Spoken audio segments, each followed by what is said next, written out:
Welcome to episode 438 of the Brainy Business, Understanding the Psychology of Why People Buy.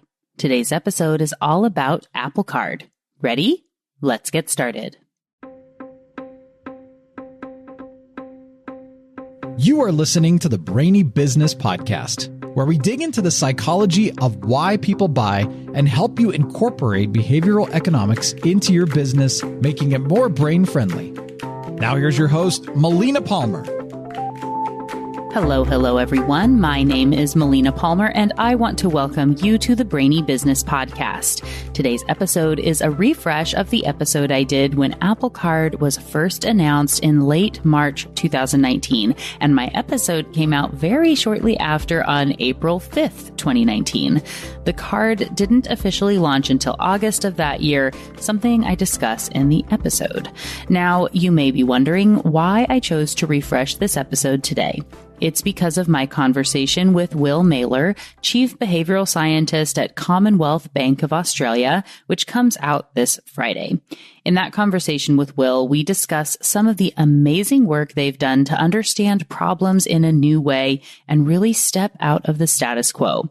The way things have always been done isn't always going to serve us well. There are so many things that just get accepted in business, but by branching out and having broad conversations with researchers, government officials, customers, and more, they've developed some truly innovative products and services that are showcasing the value behavioral science can bring to a company.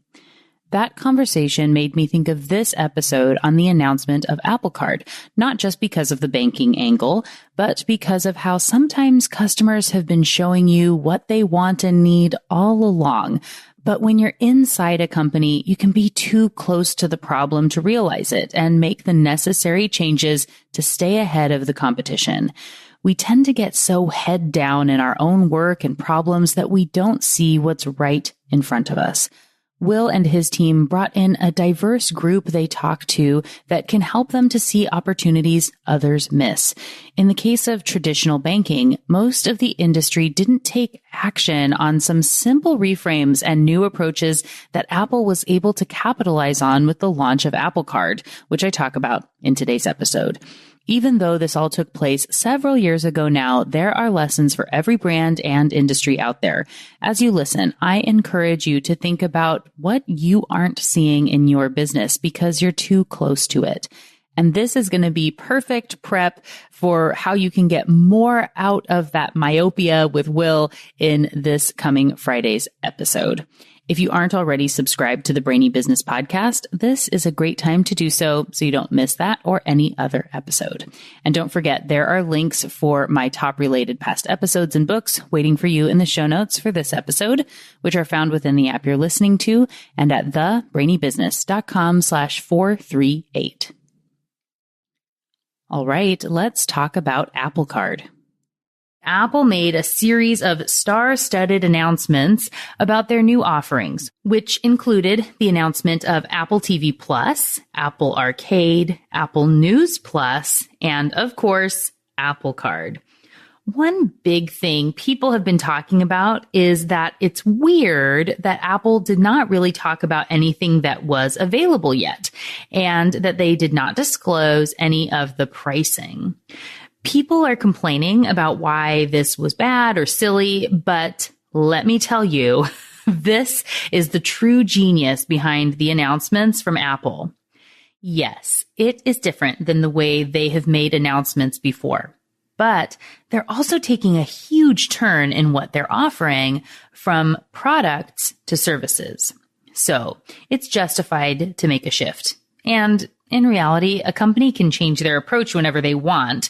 Ideally, it's done strategically, and I would argue that Apple did some really, really smart things with these March announcements, which you'll hear about throughout the episode, even if people logically didn't get it right away.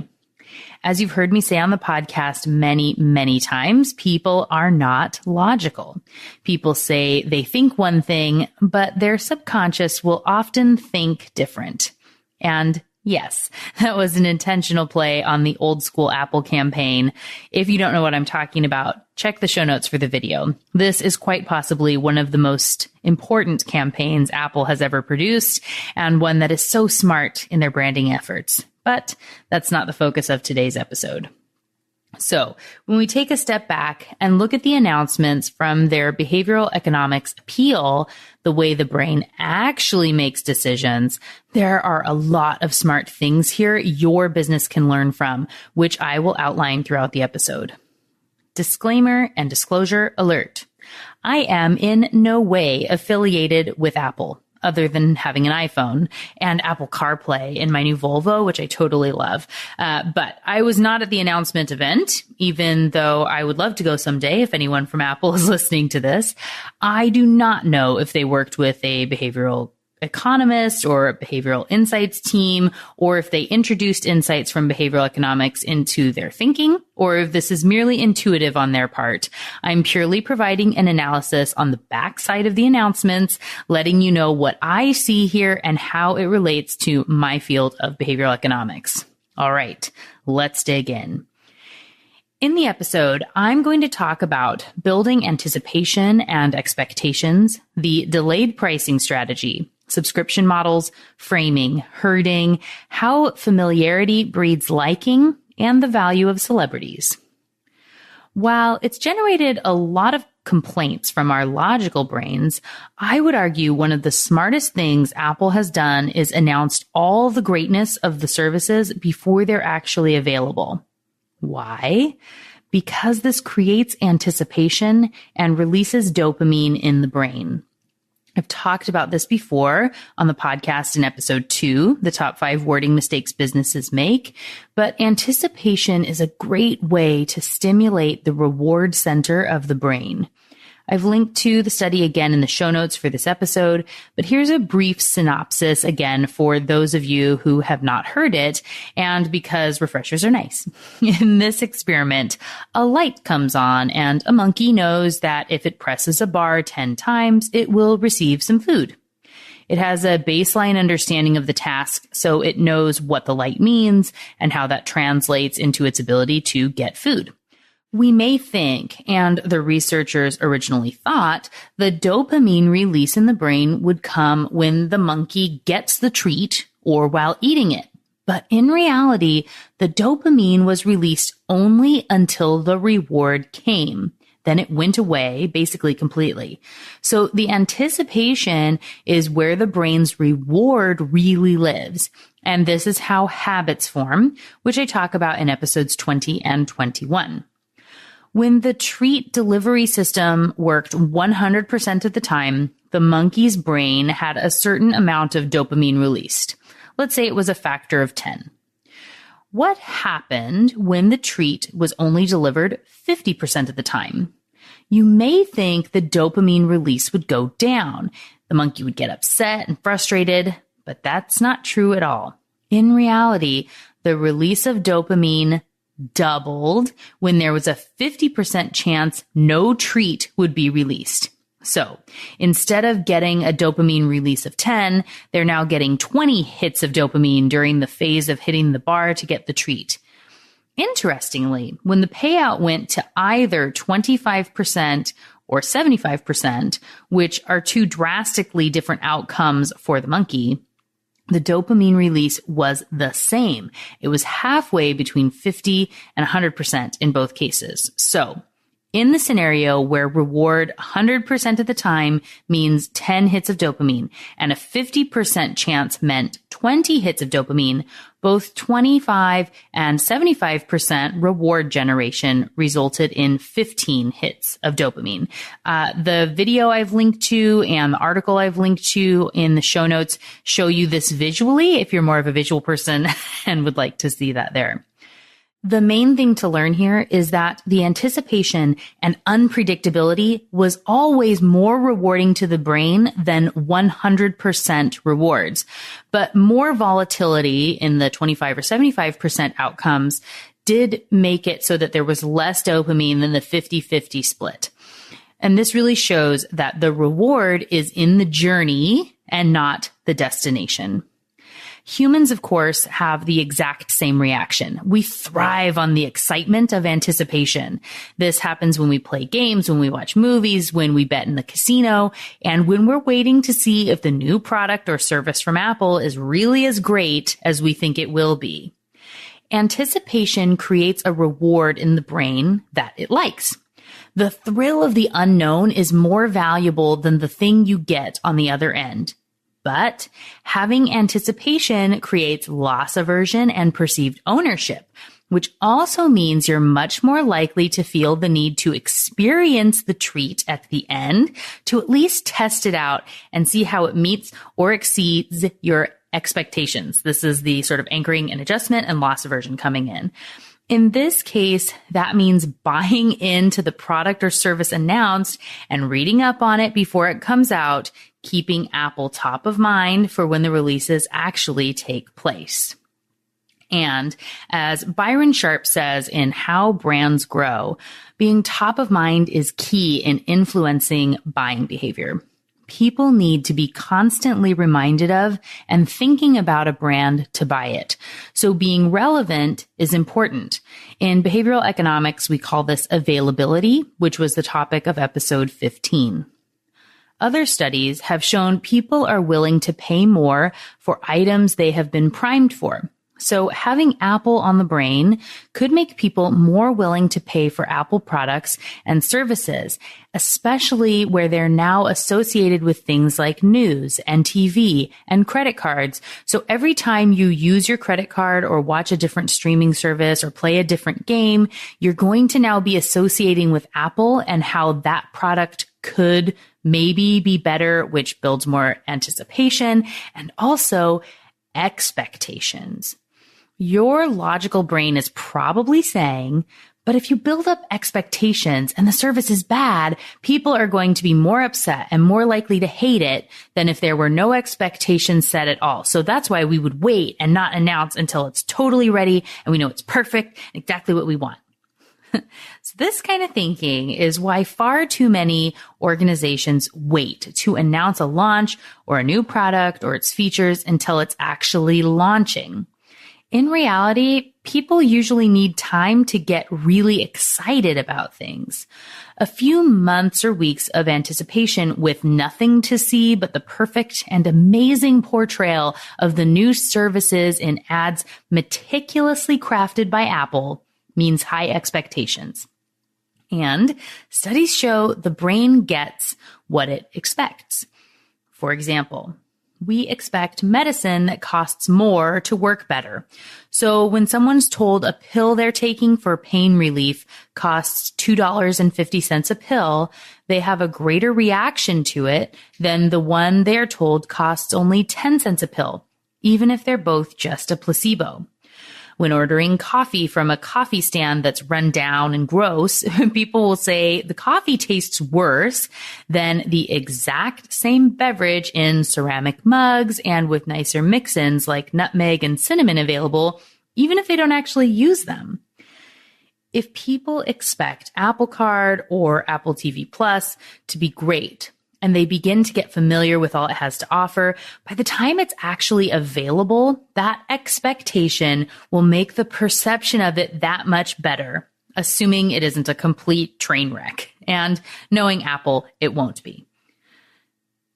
So, building expectations of greatness means people will expect this thing to be good. And we expect it to be really good if they went out of their normal strategy to announce it before it was ready. So we are expecting super greatness.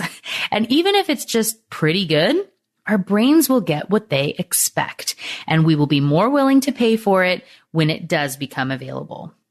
Which leads me to the next stroke of genius, the lack of pricing. You've heard me talk about this a lot on the podcast, or perhaps you've heard me speak on this topic. The truth about pricing is that price is never about the price. All the things that come before the price matter much more than the price or the item itself.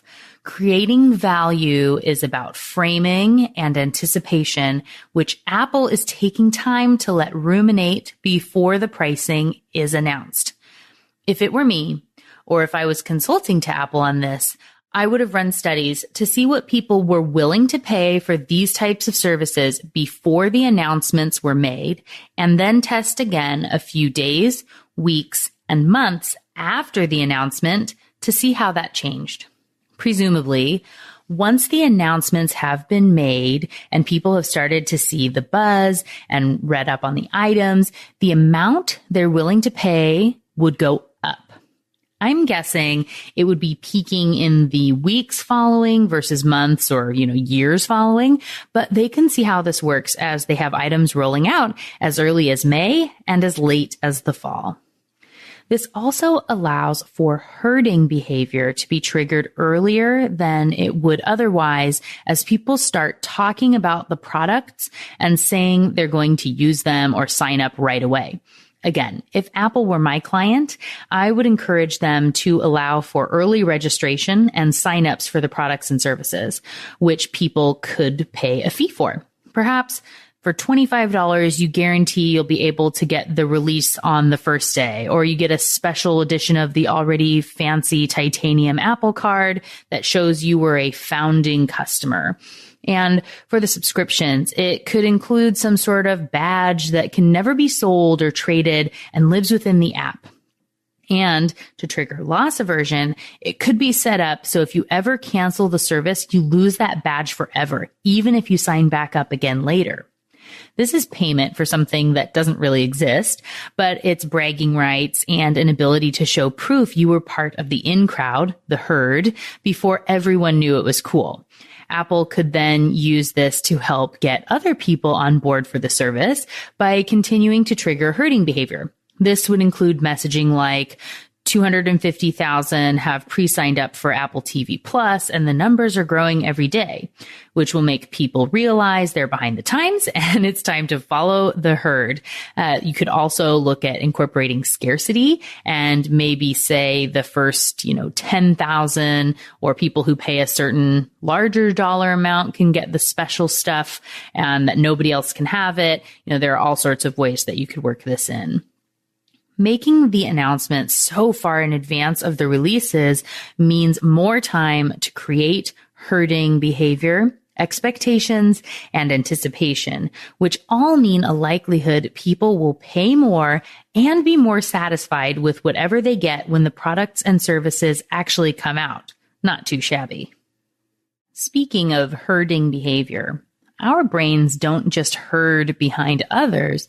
We also do a sort of self-herding and get in line behind ourselves over and over again, as Dan Ariely says in his book, Predictably Irrational.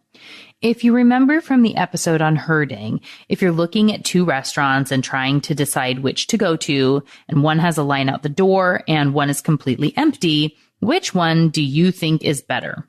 The one with the long line, because everyone must know something you don't. But that line could be completely unrelated to the food. Maybe they have really slow service. In self-herding, when you try something or research an item or buy it, you are the first one in line in your brain. The next time you're exposed to the item, you remember that you bought that once before and it's familiar. You remember, oh yeah, I'm the kind of person who drinks $5 lattes, and you get another one. And then again and again, and this line of use sort of gets longer and longer. Familiarity breeds liking. And the more familiar we are with a brand and its products and services, the more we like them each time we see them. If you've ever heard a song and the first time it plays, you think, ugh, I hate that. I never want to hear that again. And then the next time, maybe you hate it a little bit less, or, after 15 times of it playing sort of in the background, you find yourself singing along. This is the example of that. I know plenty of songs that I hated at first and now are in some of my playlists. So knowing and hearing about something that's different and new from a company we like makes us more familiar with the offering and more excited about it, and we like it more. And it is just a virtuous cycle for Apple. So the more that we can hear and see and talk about it, think about it, associate it, every time we think about it again and again, or hear a story about it, see it on the news, have it on a podcast or on a YouTube video, The more it comes up, the more we like it.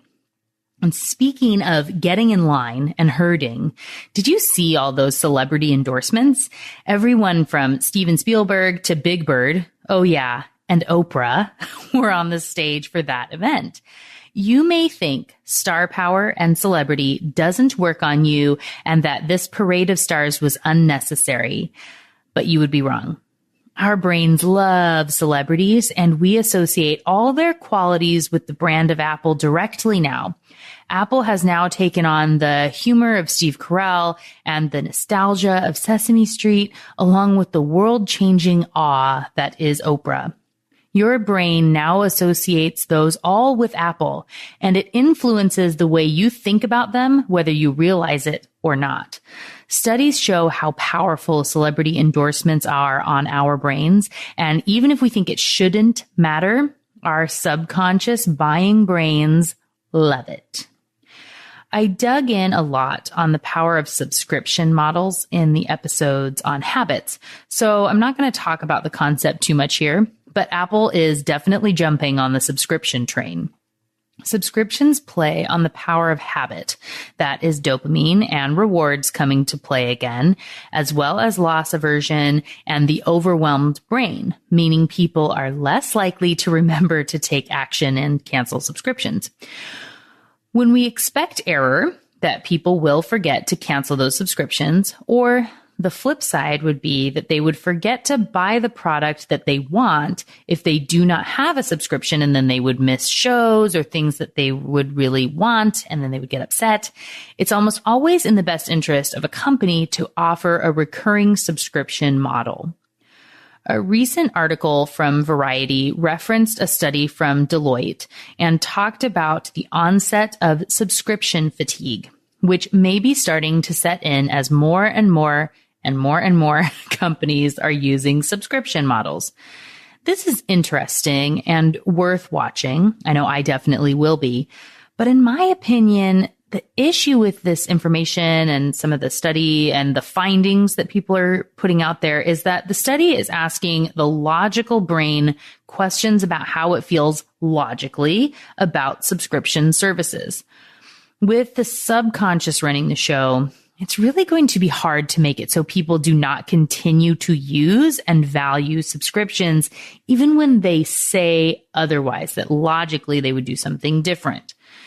Some of the insights from the study that are particularly useful in this discussion are that nearly half of the people studied said they're frustrated by subscription services required to watch what they want, but 57% of all consumers and 71% of millennials said they subscribe to services specifically for the original content. And of course, that's what Apple's going to be offering now in Apple TV Plus and Apple Arcade.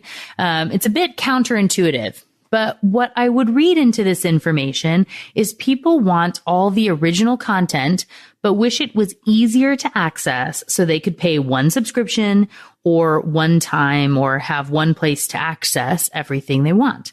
Again, it isn't about the price that thing costs, but if you were able to have an aggregated content site with all the original content from Amazon Prime Video, Netflix, Hulu, and Apple in one spot, would you pay more for that than each of those alone? Probably. People also said they want more privacy, which was a really big deal at this Apple announcement. 82% of people in that study said they don't believe companies do enough to protect their privacy. People also want less ads, and more people are playing games and want subscription services for that. Enter Apple Arcade. This is an aggregator of games, all you can play across all your Apple devices with no ads and a strong commitment to privacy. Sounds like someone's been doing their research. People say what they want, and Apple has framed the message, both in Apple Arcade and all these other offerings, to appeal to those words, phrases, and concepts of what people are saying they care about, the things that pop up for them. Framing is everything in these Apple announcements. It's truly at the core of all messaging. But I'm going to start from here to get into what I promised on this episode, a breakdown of Apple Card, because it is a framing story more than anything. Having worked in the financial space for over a decade now, both inside of a financial institution and as a consultant, I can tell you that a lot of the functionality and features being touted by Apple Card already exist in various cards and from many institutions. So why does it seem so novel? Apple has asked a better question to uncover what people care about, and then here's the kicker. They found a way to frame the product and message so it's within those parameters. And it's important to note, I'm confident they didn't just ask people what they want, but they did some studies of showing actual behavior they were able to observe to see what people really do versus what they say they will do, which is the whole foundation of behavioral economics. The Apple Card has been presented as having no fees ever. That is something that I am confident every financial institution knows that people don't like fees. That's pretty standard knowledge. But it's also something that, to my knowledge, no bank or credit union has yet offered on a credit card. There are many credit cards with no annual fees or some fees that don't exist, like this one doesn't have over limit fees and that one doesn't have international wire fees. But most cards have at least one fee that's charged or able to be charged for various reasons. If you work at a financial institution that has a credit card with no fees at all, or maybe you bank with one, please send me the information because I would like to look into it. You can share it with me on Twitter, Facebook, or Instagram, where you can find me as The Brainy Biz, or email Melina at thebrainybusiness.com. And I'm not so sure about cards outside of the US, but I would still like those as examples, but it might be more common elsewhere. So, why have other financial institutions not done this before and shouted it from the rooftops like Apple's doing? They have the same research that people hate fees and are less sensitive to interest. And I've been talking about this for years. I know because I've been in a lot of meetings and attended a lot of conferences that have covered this topic. The problem is, as with any industry, because the financial institutions are too close to the situation, they can't really see it clearly. They've been in the practice of offering cards for such a long time that they've become victim to the sacred cow mentality. That is hurting, holding them back, and loss aversion or fear around removing something they've always done and not wanting to be first, which is now a problem. While Apple Card does not have fees in the traditional sense, Apple still needs to make money off of Apple Card. Sorry, everyone, but they're a business, and at the end of the day, they're there to make money. So yes, Apple and or Goldman Sachs will earn interchange income on the back end, just like any other financial institution, but that's not the only way they're making money. And they've found a way to present their non-fee fees so they're appealing to customers. It gives people what they think they want and care about, no fees ever, and makes money in a way people tend to ignore. Interest. I've seen articles saying this is a bad thing, that Apple should have found a way to not incorporate interest on their credit card because some people get into trouble. I've also seen that people say that creditworthiness and applications should not be part of the credit card process, which is honestly ridiculous. So I'm not even going to get into that. You know, credit cards have interest rates just like any other loan, and they should. In truth, the rates on Apple Card between 13.24% and 24.24% are reasonable for a rewards card.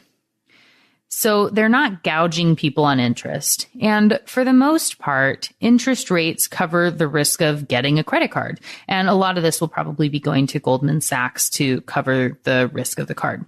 But we're talking about the framing of the no fees message. This led me to the fine print and the natural questions most financial institution insiders were probably asking themselves on the eve of this announcement. But what happens if someone has a late payment? And how are all those other risks and hard costs incurred by the financial institution going to be covered? The short answer is the customers will still pay for that, but it's framed in a way so they're less likely to feel it due to a little concept called time discounting. While there's no fee for going over the limit or missing a payment, according to the fine print, late or missed payments will result in additional interest accumulating toward your balance. So it's basically a fee, even though it technically isn't, but it is. What this additional interest is and how that will be applied is not yet disclosed. So we don't know if it's, 1% or 50%.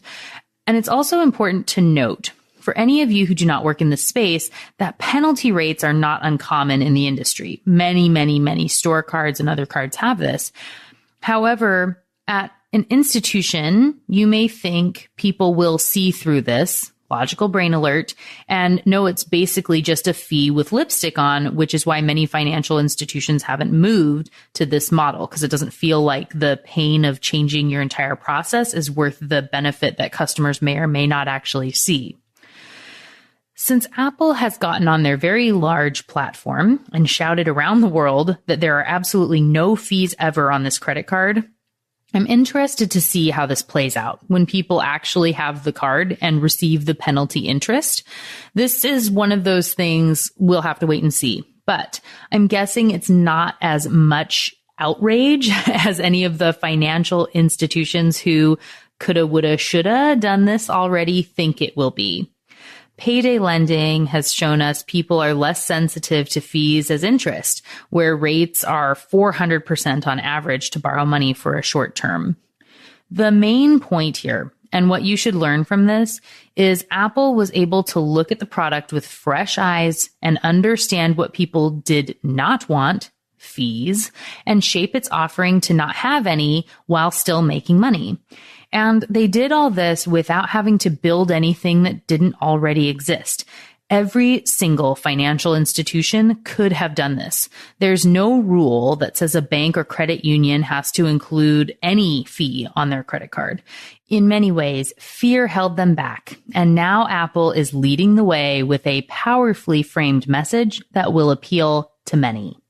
If I was consulting to a financial institution on their own credit card offering in light of the Apple announcement, I would recommend they seriously look at removing the fees from their credit cards. Yes, now it appears reactive to the announcement, but it doesn't really matter. Thankfully, Apple has given you a timeline and leeway by doing their announcement this way. There are a few months to change your card products to be more competitive before Apple Card is available to make it so your customers and members are less likely to want to move to Apple Card. And I know that this is a large ship to turn. There's a lot of effort that goes into that. It doesn't mean you can't start the process now.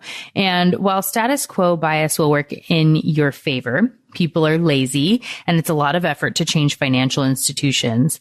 It isn't a necessary risk to keep a lot of fees on your card that you don't need. Look at framing your products to be most appealing, and then look at how you're framing the message of communicating that across the organization and to customers. In your business, whether it is a financial institution or anything else, where are you framing the message based on what you believe you can offer because of the constrictions you think exist or your own jargon and beliefs, instead of what customers are showing they actually care about? Another thing Apple Card is doing really, really well is their cashback offering. It's no secret that consumers love cashback. It's the most popular reward, but many cards offer points, and many of them are used to redeem products from companies like Apple. In reality, Apple could have come up with a point system to be redeemed for Apple products, but they didn't. That's important for financial institutions to learn from. And they stacked the incentives so the percentage you get back is highest on things that are best for the company. You can get 3% on anything you buy from Apple, 2% on everything you buy using Apple Pay, and 1% if you ever need to use the physical card.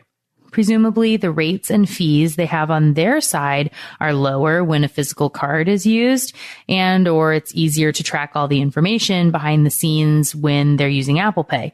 Whatever the reason, They pay more for the things that make them more and promoting the service they want you to use, Apple Pay. This makes good business sense, and they don't need to talk about it in their messaging. This is framing again. They're messaging to give people the information they need to make a choice, which will nudge them in the purchasing direction and get them to be using the card. And they know they're going to get cash back, but not all the details and specifics that they don't really care about. And the most important thing they've done in this aspect from a behavioral economic sense is bringing the reward as close to the trigger as possible. I've been saying this forever, and I will say it again. If you're going to use rewards, they need to be as close to instant as possible. Our human brains forget what we did fractions of a second ago, and instant payouts mean lots and lots of positive associations with the card and the brand behind it. Look at the video they created. A stream of transactions showing how the card paid you back multiple times a day, every day when you use the card. The brain basically gets to be on reward overload. Yay, I bought a thing on Amazon and it's going to arrive in 2 days. Yay, Apple paid me money back because I bought that thing on Amazon. Ugh, gotta fill up the gas tank. But at least Apple will pay me back when I do. I can use that money to buy a soda and get a few pennies back for my next purchase.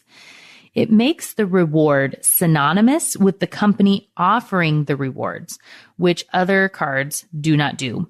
Lump sum deposits away from other tracking someone would do on their account do not excite the brain in the same way. The monkey absolutely stops pushing the lever because the treats are not coming soon enough.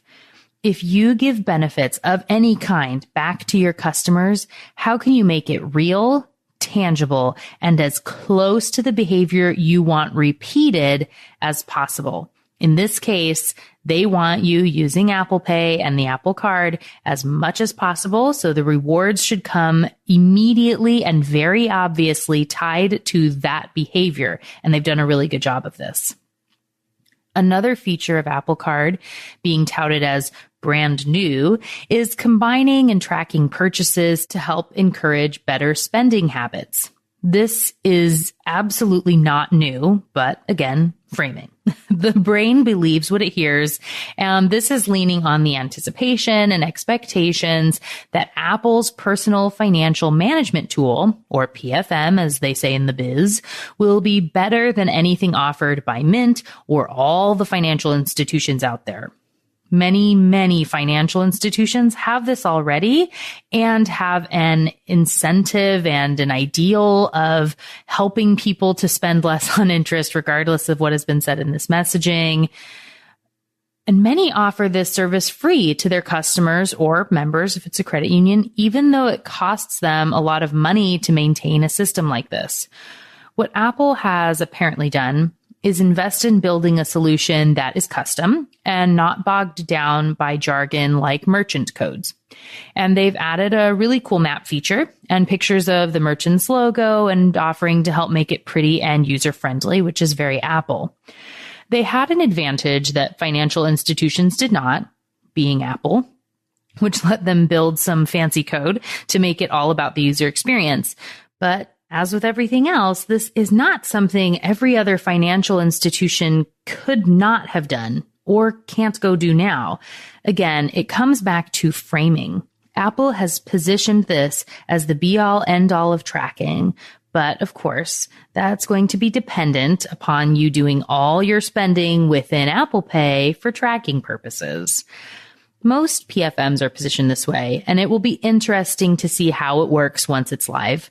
And I'm interested to see if people actually use and care about this feature, or if it's another time discounting victim, where the logical brain says it wants to know and track and that it should be easy, but it still takes a teeny tiny effort that would cut into my Netflix streaming time, or perhaps now it will be Apple TV Plus streaming time.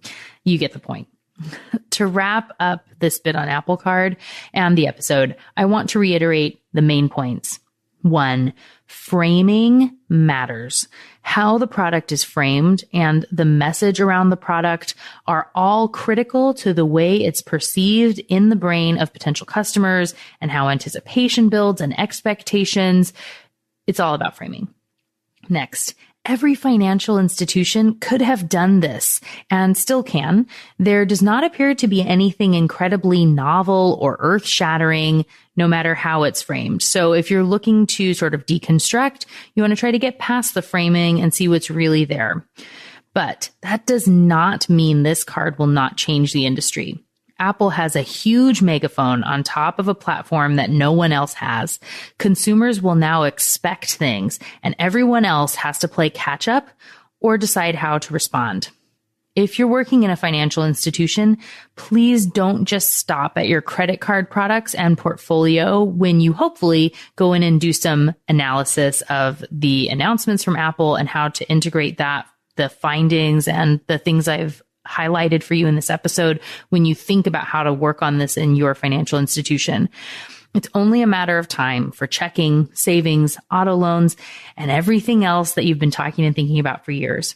Use these lessons and start looking at how you can get ahead of the curve there. And if you want a consultant to help you, I'm here. Email me, Melina at thebrainybusiness.com so we can talk about it. The same, of course, goes for any business, but this is really a critical time for financial institutions, which is why I focused on them in this particular point. Your status quo bias will make you feel like it's time to wait and see what happens. Give it more time. Don't be the first to jump after Apple. I'm telling you now, don't be afraid to step away from the herd and make your own statement. It doesn't have to be exactly what Apple is doing, and frankly, it shouldn't be. You need to assess what's best for your own brand and offering and relate that to what people want and will actually use and buy. That's how your brand can win and be more brain-friendly in any industry, in any business. Learn from these insights and take a critical look at your own business to see how you can be better tomorrow.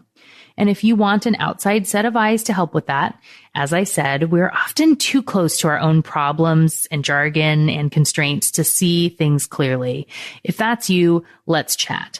Visit thebrainybusiness.com and click on Work With Me to start a conversation, or send an email to Melina at thebrainybusiness.com to see how we can work together to up-level your business by getting out of that herding mentality and into a space where you can really make a difference and be seen. So, what got your brain buzzing as you learned about Apple Card today? For me, I really enjoyed revisiting this episode and reflecting on what it was like to create it way back in 2019. As you know from the conversation here today, back then I was still pretty fresh off of leaving my role in a financial institution. So this announcement from Apple, which had long been anticipated, was so relevant to me at that time. I had so many thoughts and insights from very recent work I had been doing. This also ended up being one of our most watched episodes on YouTube, a title it held for a very long time, and prompted me doing more of the behavioral economics analysis of companies type of episodes that have become real fan favorites over the years. I've done them on Disney, Costco, Amazon, Peloton, Starbucks. They're a fun way to see the things that your favorite brands are doing, some of which might have consciously registered with you as something that you like, but a lot that you might not even recognize until it's pointed out.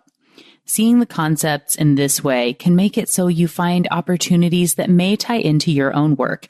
And as we'll talk about in this upcoming Friday's episode with Will Naylor, getting out of your own status quo or myopic viewpoint on the problem you solve can create some really beautiful opportunities that are a win-win-win for you, your company, and your customers. Remember, people don't buy drills. They buy holes or an ability to secure things. How does that apply in your work? What opportunities aren't you yet seeing? As we close out the show, don't forget about the show notes with links to my top related past episodes, books, and more. It's all waiting for you in the app you're listening to and at thebrainybusiness.com/438.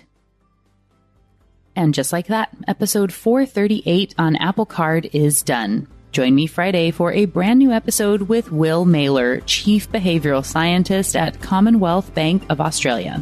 It's going to be a lot of fun. You don't want to miss it. Until then, thanks again for listening and learning with me. And remember to be thoughtful.